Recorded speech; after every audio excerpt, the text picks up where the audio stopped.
Choisi le titre pour la parole du Seigneur ce matin.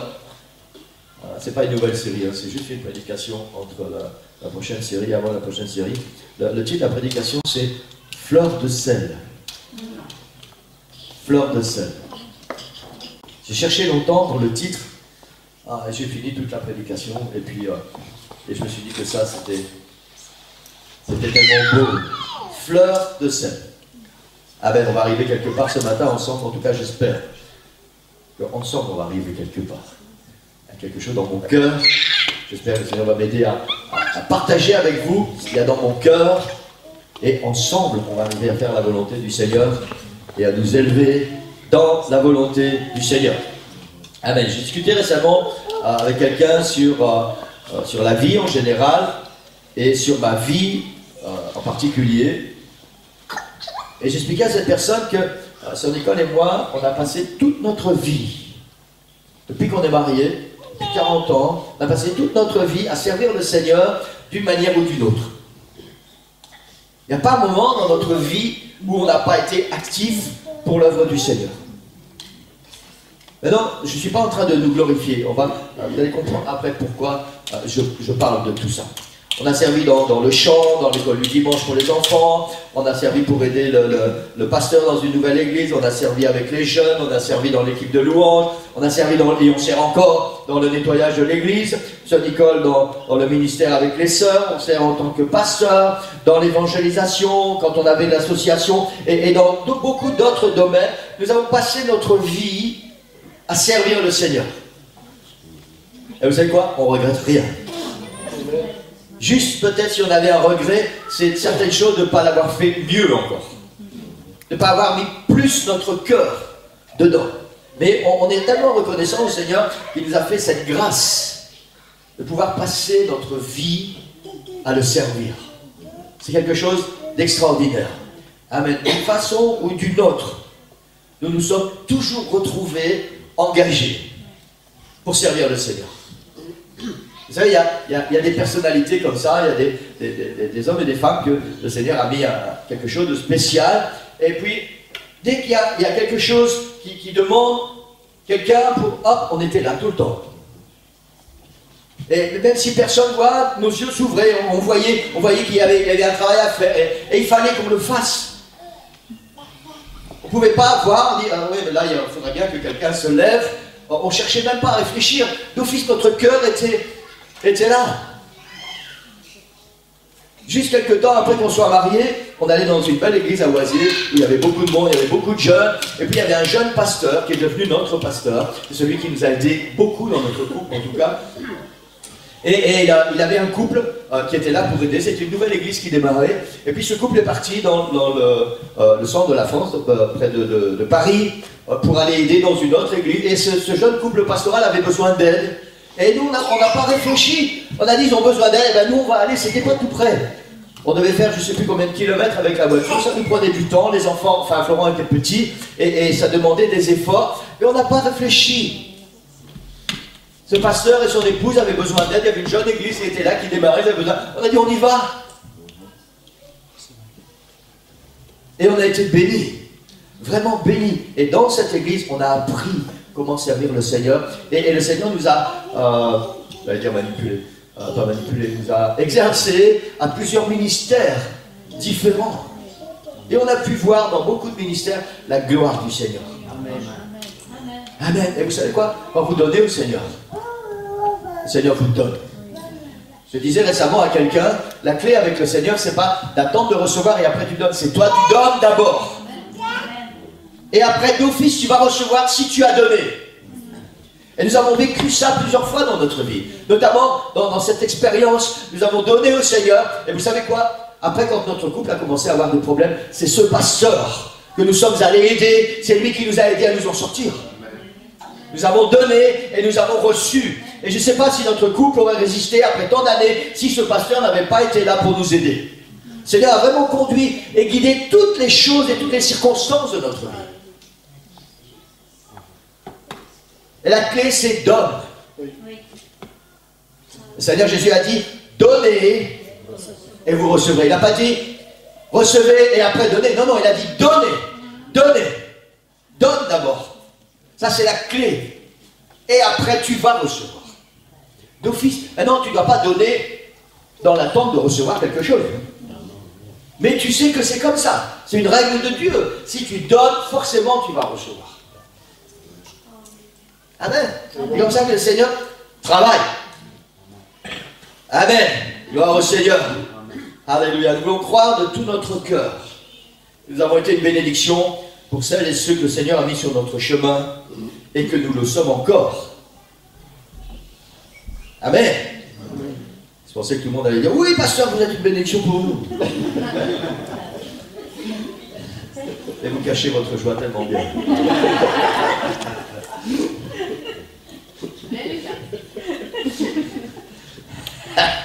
Amen. Amen. Alléluia. Alléluia. J'expliquais à cette personne que pour son école et moi, c'est impensable. Impensable d'imaginer la vie sans servir le Seigneur. C'est pas possible. Vous savez, j'ai un rêve. Je ne sais pas si ça va rester un rêve. Mais j'ai un rêve en tout cas Aujourd'hui, je suis tellement content que dehors, il n'y a plus de neige. Il commence à faire meilleur, Seigneur, il y a du soleil. Je revis. J'ai un rêve. C'est que, quand je serai encore moins jeune, pouvoir finir mes jours si le Seigneur n'est pas revenu là où il fait plus chaud.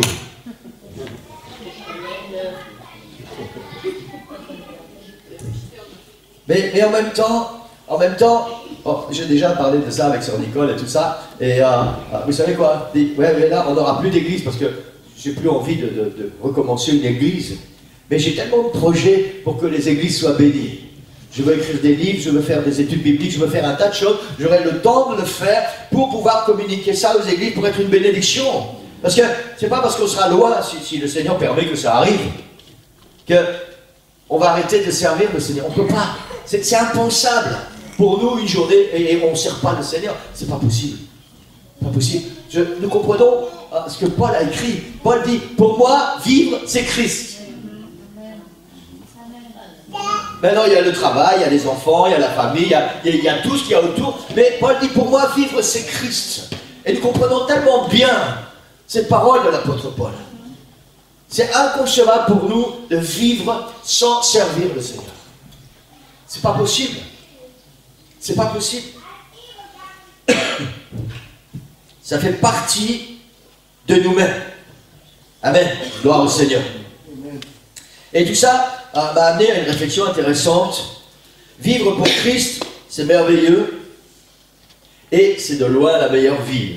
Oui. Croyez-moi. C'est ce qui peut nous arriver de mieux. C'est la meilleure vie que nous pouvons vivre, c'est de vivre pour le Seigneur. Amen.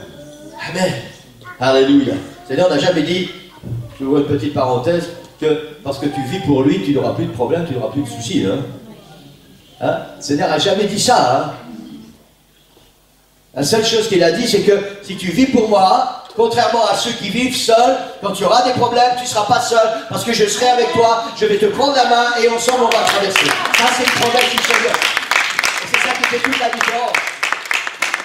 Amen. Alléluia. Alléluia. C'est pour ça que vivre pour Christ, c'est de loin la meilleure vie. La meilleure vie. Parce que quoi qu'il arrive, on a toujours une espérance. On a toujours une encre pour notre vie. Il y a toujours une main qui est là, qui est tendue. Et le Seigneur nous sort toujours de chaque problème, de chaque difficulté. Et on sort victorieux et plus fort à chaque fois. Amen. Gloire au Seigneur. Donc ça m'amène à une réflexion intéressante. Vivre pour Christ, c'est merveilleux.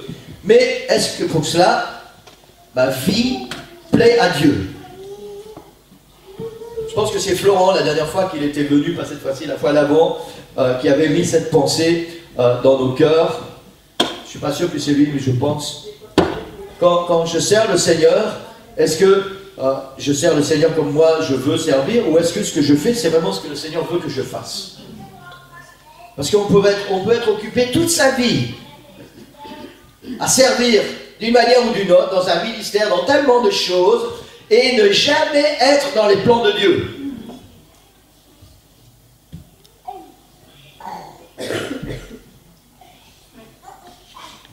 Et la réalité, c'est qu'il faut les deux. Il faut servir, parce que le Seigneur nous a appelés à devenir des serviteurs et des servantes. Il faut servir, mais il faut savoir quel service le Seigneur veut que nous puissions accomplir. Sinon, on va passer des années à travailler, sans voir de résultats, sans voir de fruits. C'est pour ça que tellement souvent, on travaille, on donne, et on ne voit rien qui bouge. Peut-être tout simplement parce que nous ne sommes pas là où le Seigneur nous attend. Travailler, c'est bien, mais il faut travailler là où le Seigneur veut qu'on travaille. Il faut faire ce que le Seigneur veut que nous fassions. Il ne faut pas prendre le travail d'un autre. Il ne faut pas faire des œuvres et faire des efforts intenses pour faire des œuvres sans savoir si ce que nous faisons, c'est ce que Dieu veut. Amen. Alléluia. Vous savez, le meilleur exemple pour nous, c'est quand nous sommes devenus pasteurs de cette église. On a toujours voulu servir le Seigneur d'une manière ou d'une autre, je vous l'ai dit. Mais jamais on aurait imaginé qu'un jour on serait pasteur Et c'était le dernier de nos désirs. Parce que vous savez, quand il se passe quelque chose, c'est toujours à cause de qui? Voilà. Quand ça ne va pas, à cause du pasteur. Quand il y a ceci, à cause du pasteur. J'ai un problème dans ma vie, le pasteur, il n'a même pas téléphoné. Il s'est passé ceci, le pasteur, il s'en fout. C'est toujours à cause du pasteur. L'église n'est pas encore remplie après 22 ans, c'est à cause du pasteur. Il n'y a pas assez d'évangélisation en ville, c'est à cause du pasteur. Cette famille-là a quitté l'église, c'est à cause du pasteur. J'ai pas été béni à l'église aujourd'hui, c'est à cause du pasteur.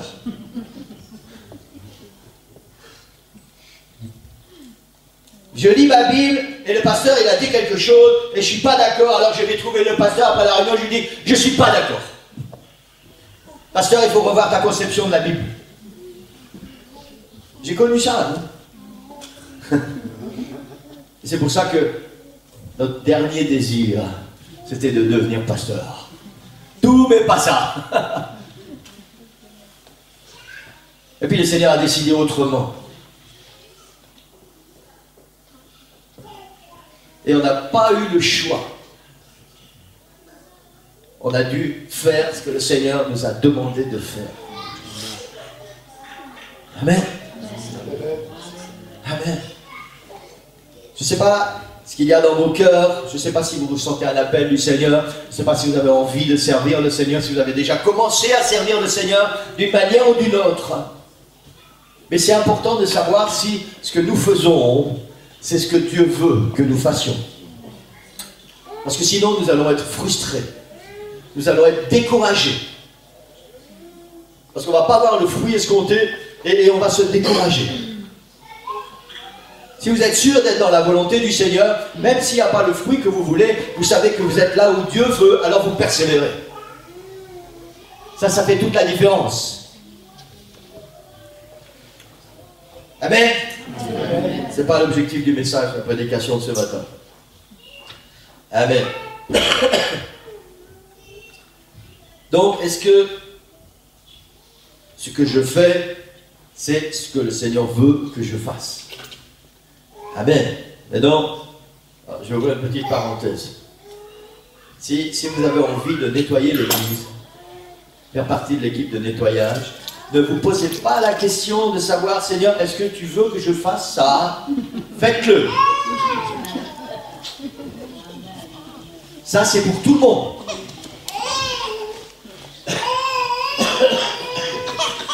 Vous comprenez la différence?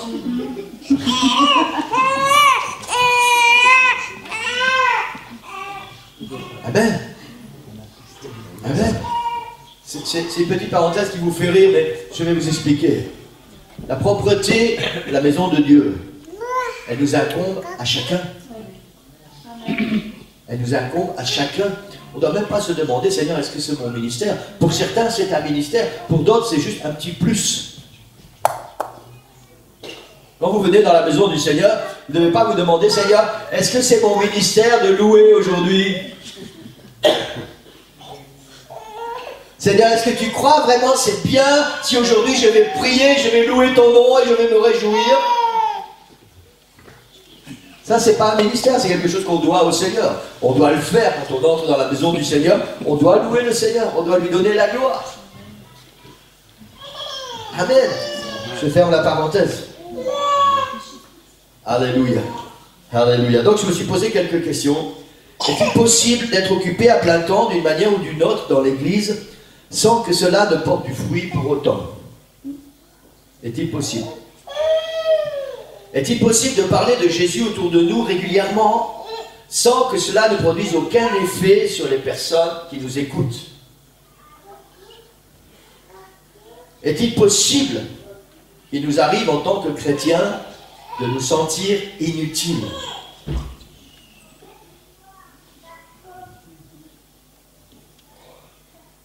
Est-ce que ça vous est déjà arrivé de vous sentir inutile en tant qu'enfant de Dieu? Seigneur, je suis chrétien, je suis ton enfant, et je me sens inutile.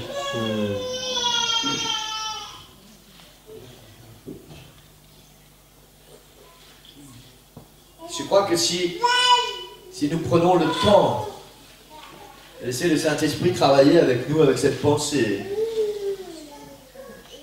certainement nous allons être surpris. Je crois vraiment de tout mon cœur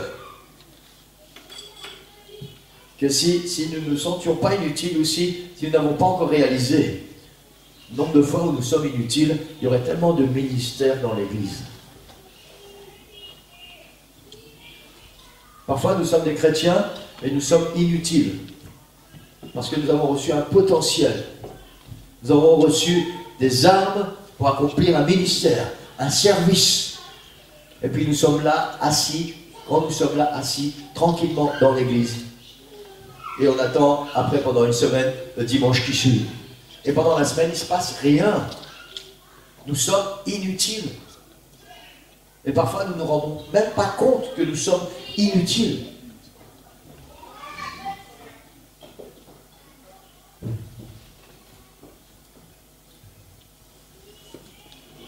J'espère que cette parole, vous savez, je me suis posé la question. Malgré tout ce que je vous ai dit, qu'on a passé notre vie à servir le Seigneur, je me suis posé la question, Seigneur, est-ce que je suis utile ou est-ce que je suis inutile? Est-ce qu'il y a des jours où je ne sers à rien? Où tu voudrais bien que je fasse des choses et puis je suis là et je ne sers à rien? Parce qu'il y a d'autres choses qui occupent ma vie, des choses du monde, des choses de la terre, et je suis inutile pour ton royaume?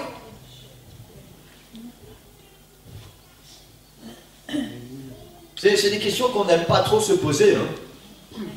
Parce qu'alors ça va nous obliger à réfléchir. Et je ne suis pas sûr, pas vraiment sûr, qu'on va aimer la fin de la réflexion. Si on est honnête avec nous-mêmes. Parce que vous savez, la réflexion, c'est à l'intérieur. Hein. C'est plus des choses qu'on va faire croire à ceux qui nous entourent. C'est entre Dieu et nous. Et vous savez quoi? À Dieu, on ne peut pas mentir. Parce qu'il nous connaît mieux que nous-mêmes. Parfois, nous, on peut se tromper nous-mêmes. On se regarde dans le miroir et on voit une petite ride. Oh, mais non, c'est pas une ride. Mais le Seigneur, lui, il sait bien que c'est une ride. Je parle du miroir spirituel. Parfois, nous voulons fausser. Vous savez, un peu comme Blanche-Neige, miroir, dis-moi que c'est moi la plus belle. Miroir, dis-moi comment je suis bien spirituellement. Dis-moi que je suis ce que je dois être. Et on se sauve. Parce qu'on ne veut pas entendre la voix du miroir qui va dire, mais tu sais quoi, il y a une jolie jeune fille Blanche-Neige qui est plus belle que toi. Mais on n'a pas entendu ça parce qu'on s'est vite sauvé. On ne voulait pas entendre la suite.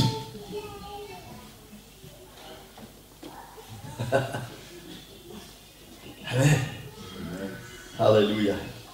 Gloire au Seigneur. Est-il possible qu'il nous arrive en tant que chrétiens de nous sentir inutiles? On va faire une lecture ce matin. Matthieu chapitre 5, verset 13 jusqu'au 16. Et pour ceux qui peuvent, je voudrais qu'on puisse se lever pour lire la parole du Seigneur, au moins la première lecture. Jésus parle et il enseigne.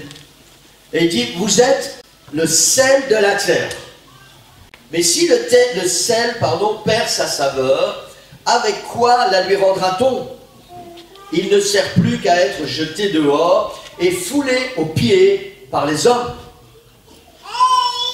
Vous êtes la lumière du monde. Une ville située sur une montagne ne peut être cachée. Et on n'allume pas une lampe pour la mettre sous le boisseau, mais on la met sur le chandelier et elle éclaire tous ceux qui sont dans la maison. Que votre lumière luise ainsi devant les hommes, afin qu'ils voient vos bonnes œuvres et qu'ils glorifient votre Père qui est dans les cieux. Amen. Vous pouvez prendre place. Alléluia. Alléluia. Il y a des prérogatives qui appartiennent à l'Église. Laissez-moi vous rappeler ce matin que l'Église n'existe pas juste pour le plaisir d'être l'Église. Il y a des prérogatives qui appartiennent à l'Église. L'Église a une mission à accomplir.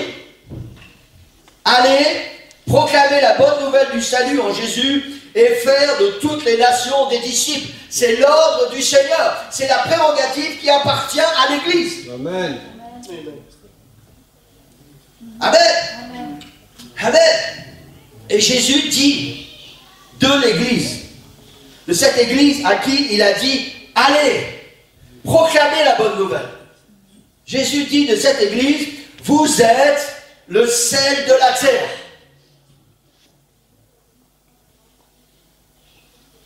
Amen. Amen. Vous êtes le sel de la terre. Le sel a des vertus extraordinaires. Maintenant, il y a les congélateurs. Donc, il y a des choses qui n'existent plus. Mais le sel, par exemple, le sel purifie et conserve. Le sel empêche la putréfaction. En salant la viande, nous pouvons la conserver plusieurs mois hors du réfrigérateur sans qu'elle se gâte. Une petite pincée de sel suffit pour saler une grande quantité d'eau. Et plus près de nous, ce que moi j'aime beaucoup, un peu de sel sur le trottoir suffit à enlever le verglas et la neige. Le sel a d'énormes vertus. Et le Seigneur Jésus, quand il parle de son Église, il dit, vous êtes le sel de la terre. Vous avez des vertus. Vous avez une puissance. Vous avez une autorité. Vous avez un pouvoir sur le monde qui vous entoure. Un pouvoir de vie là où il y a la mort. Un pouvoir de conservation là où il y a la pourriture. Vous êtes le sel de la terre. Nous sommes, Église de Jésus-Christ, le sel de la terre. Et le Seigneur nous a donné un pouvoir.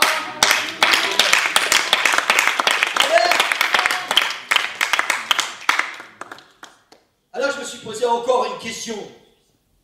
En cas d'intempérie comme nous venons de vivre, exceptionnellement en Belgique,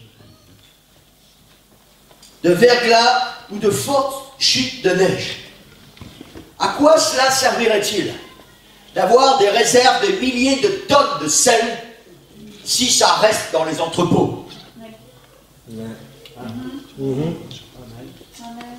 Le bourgmestre est content, il a rempli son entrepôt avec du sel, il a dépensé tout l'argent de la commune, mais on a du sel. Et puis dehors, il gèle, il neige, tout le monde dérape, il y a des accidents partout, il y a des blessés, il y a des morts, mais il s'en fout, il a son stock de sel.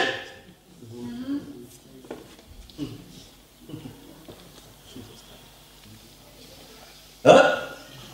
À quoi sert le sel s'il n'est pas utilisé?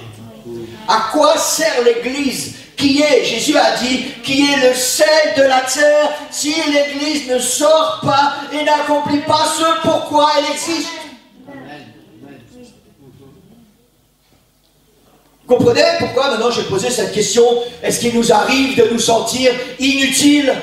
Bien que nous soyons le sel de la terre et nous sommes là bien tranquillement à la maison, nous savons que dehors il y a des gens qui ont besoin du sel, mais on est chez nous et on ne bouge pas. Il y a des hommes et des femmes qui vont aller en enfer, qui attendent après nous, mais on est à la maison tranquille, on a d'autres choses à faire. Waouh. Amen.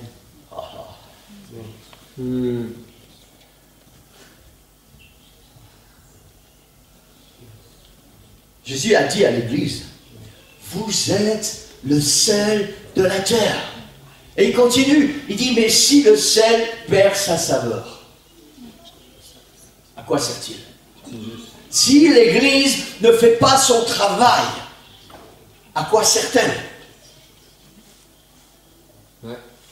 Jésus continue, il dit, le sel est juste bon à être foulé aux pieds, piétiné, jeté dehors.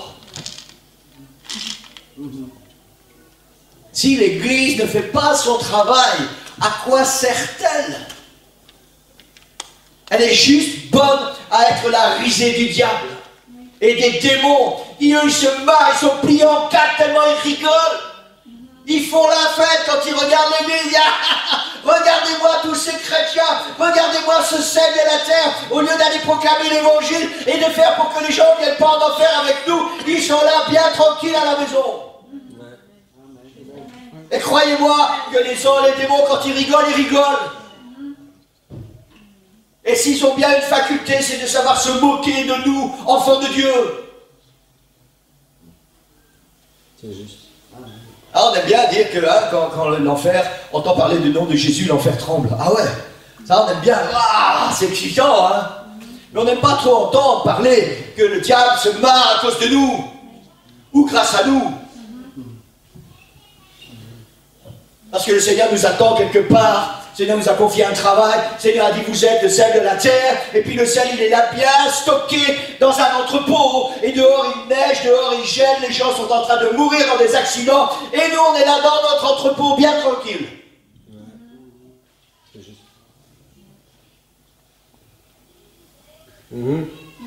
C'est juste.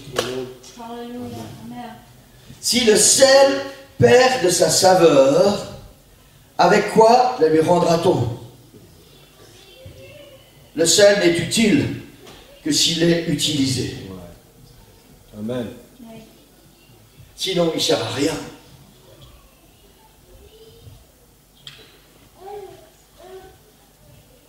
Syndicat et moi, on a visité les marais salants. Je ne sais pas si vous savez ce que c'est. C'est des endroits spécifiques où on fait le meilleur sel.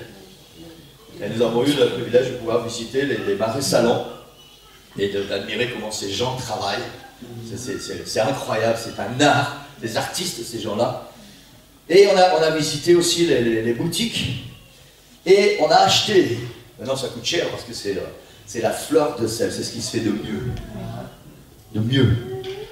Mais c'est incomparable. Incomparable. Et on a même acheté, en fait c'est moi qui avais acheté ça, du sel aromatisé. Et vous savez quoi? Si vous avez un jour un peu d'argent, parce que c'est très cher, donc il faut acheter juste un peu, vous achetez du sel de Guérande aromatisé. Vous mettez votre viande sur le barbecue, un peu de sel de Guérande. Waouh! Seigneur, vivement l'été.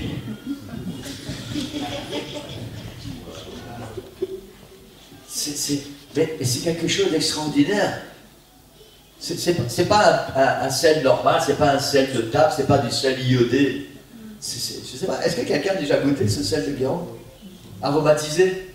Wow. Vous savez de quoi je parle? Oh. C'est la fleur de sel. Fleur de sel. Et si vous me permettez ce matin, je voudrais vous dire à l'église, Jésus dit que nous sommes la fleur de sel. Nous sommes le meilleur sel qui puisse exister. Jésus dit, vous êtes le sel de la terre.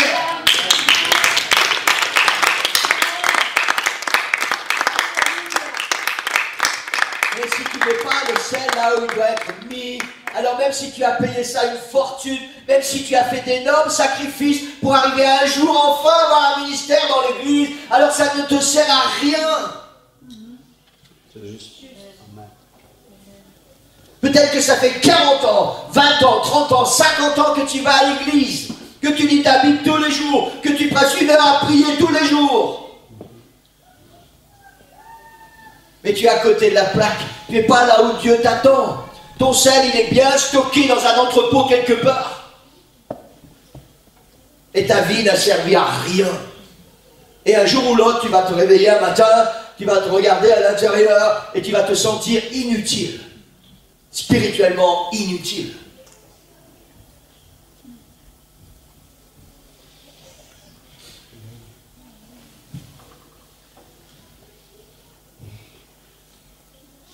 Si tu restes enfermé dans ton placard, à quoi cela sert-il que tu sois le sel de la terre?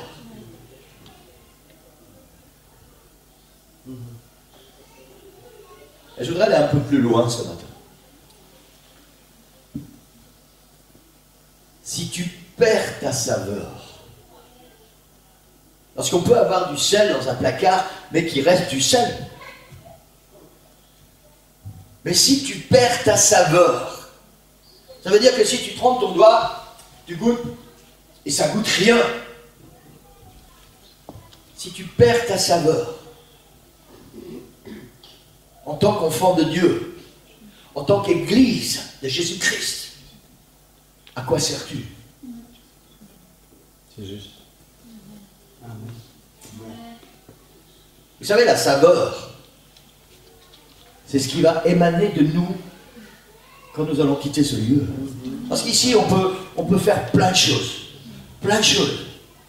On peut danser, on peut rire, on peut louer, on peut frapper des mains, on peut chanter, on peut faire croire à ceux qui nous entourent un tas de choses.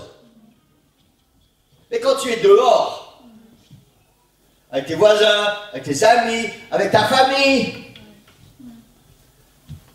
là c'est ce que eux vont goûter de toi, qui va définir qui tu es vraiment.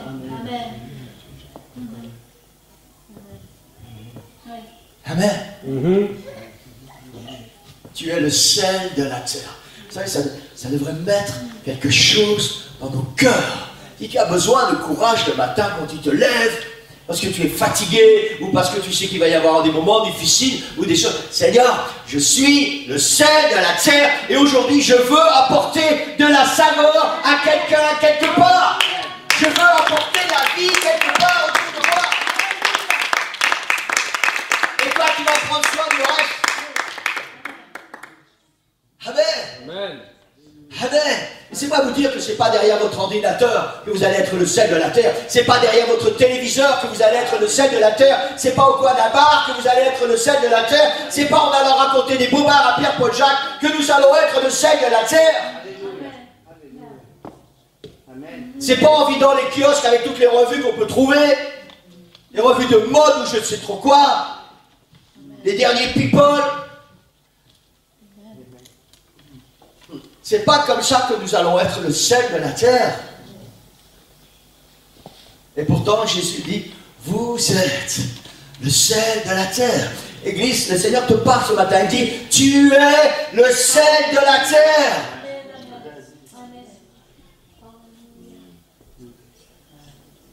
Amen. Alléluia. Alléluia.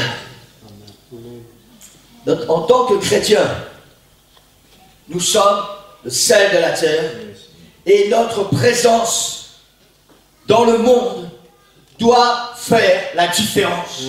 C'est pour ça que nous ne pouvons pas être comme le monde. C'est pour ça que nous ne pouvons pas ressembler au monde. C'est pour ça que nous ne pouvons pas faire ce que le monde fait. C'est pour ça que nous devons être différents du monde. Parce que nous sommes le sel de la terre et le monde a besoin de recevoir notre saveur, celle qui vient du ciel.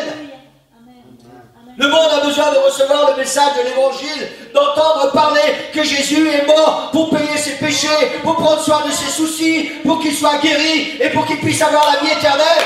Le monde a besoin de goûter la saveur du sel.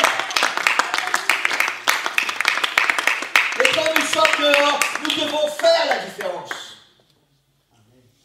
Amen. Alléluia.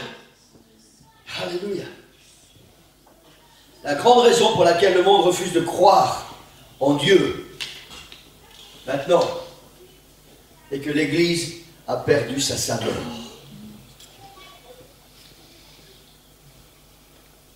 Je crois que tellement souvent, quand nous parlons du Seigneur à quelqu'un, et il regarde notre vie, il écoute ce qu'on dit, et aux problèmes, aux soucis, blablabla, moi je n'ai pas envie de devenir comme lui ou comme elle.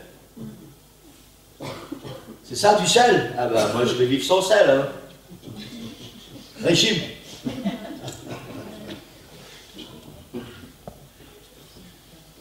Amen.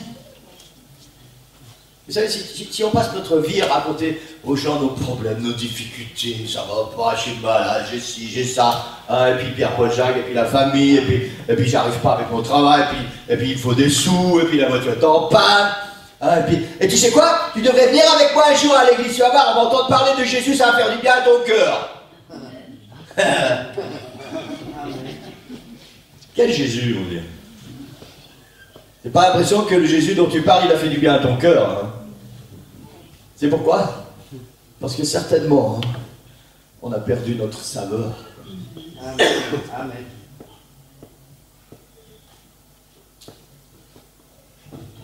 Amen. Vous savez, je ne suis pas très bien placé ce matin pour parler de ça, parce que moi, je peux vivre sans sel.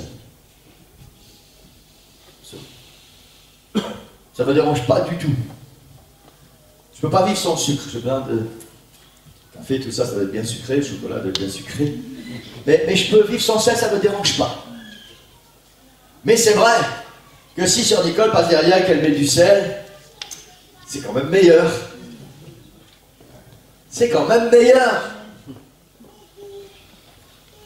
Le monde vit sans sel. J'espère que tout le monde comprend ça. Et puis le Seigneur nous appelle à passer derrière, prendre la salière et puis à mettre le sel de l'esprit pour que le monde voit la différence et qu'il ait envie. Qu'il ait envie. Amen. Et Jésus continue, il dit, vous êtes la lumière du monde. Donnez-moi encore 5 minutes, Église. Donnez-moi encore 5 minutes. 137 alors. Vous êtes la lumière du monde.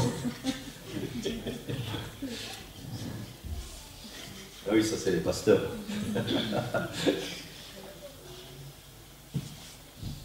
Et le Seigneur continue, il dit, une ville située sur une montagne ne peut pas être cachée. C'est pas possible, elle est en hauteur. L'église est une ville située sur une montagne. Et l'église ne peut pas être cachée.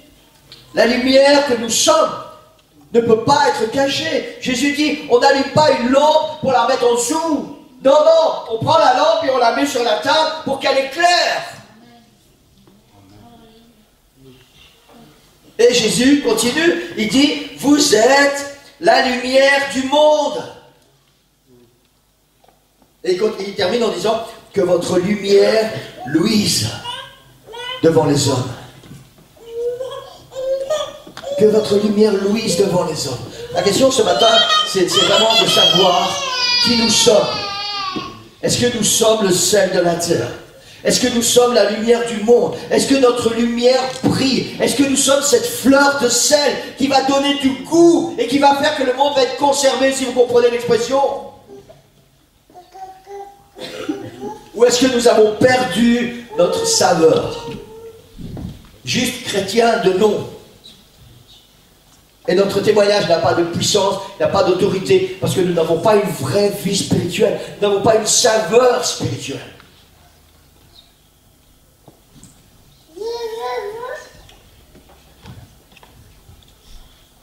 Et la vérité, c'est que, de par nous-mêmes, nous ne pouvons pas être le sel de la terre. Avec nos propres efforts, nous ne pouvons pas être la lumière du monde. C'est seulement notre connexion avec Jésus. Notre connexion avec Jésus qui va faire que nous allons être le sel de la terre et la lumière du monde. Tu ne pourras jamais devenir le sel de la terre ni être la lumière du monde si tu n'as pas une vie spirituelle, épanouie, personnelle avec le Seigneur. C'est pas seulement devant le dimanche matin au culte, une fois de temps en temps, que tu vas être le sel de la terre et la lumière du monde. Tu as besoin d'une vie privée avec Dieu. Là où le Seigneur va te fortifier, là où il va te donner des forces, il va mettre en toi tout ce dont tu as besoin. Il va faire que tu vas devenir une vraie saveur, la fleur de sel. Amen. Amen. Et je vais terminer avec ça. Jésus a dit, je suis le sel. Vous êtes les sarments. Celui qui demeure en moi et en qui je demeure porte beaucoup de fruits. Car sans moi, vous ne pouvez rien faire.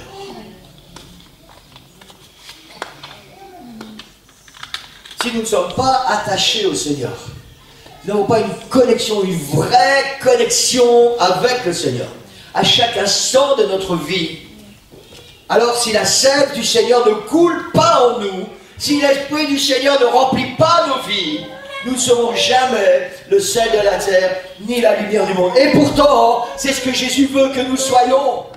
Amen. Il n'y a pas longtemps, je vous ai dit que l'Église c'est une élite. Nous sommes une élite. Le Seigneur a choisi chacun de nous pour faire de nous une élite. Imaginez que le Seigneur veut faire de toi la fleur de sel, le meilleur sel qui existe sur la terre. Le Seigneur veut que là où tu es, là où il y a les ténèbres, où les gens sont complètement dans le désarroi, tu puisses être là comme une lumière qui brille, comme un flambeau, comme un étendard, et qui va apporter la vie là où le Seigneur t'envoie. C'est ce que le Seigneur veut pour nous. Mais on est tellement occupés. On a tellement de choses à faire. On a tellement de soucis, tellement de problèmes. On doit résoudre. On oublie que Jésus a dit, donne-moi tout ça. Donne-moi ça. Viens te connecter. Viens te connecter. Viens. La Bible dit que nous sommes greffés sur le Seigneur. Et le Seigneur, c'est la sève. Le Seigneur, c'est notre sève. Et il faut que l'Esprit du Seigneur vive en nous, qui travaille en nous, continuellement, continuellement. Et alors, et seulement alors, nous serons le sel de la terre et la lumière du monde.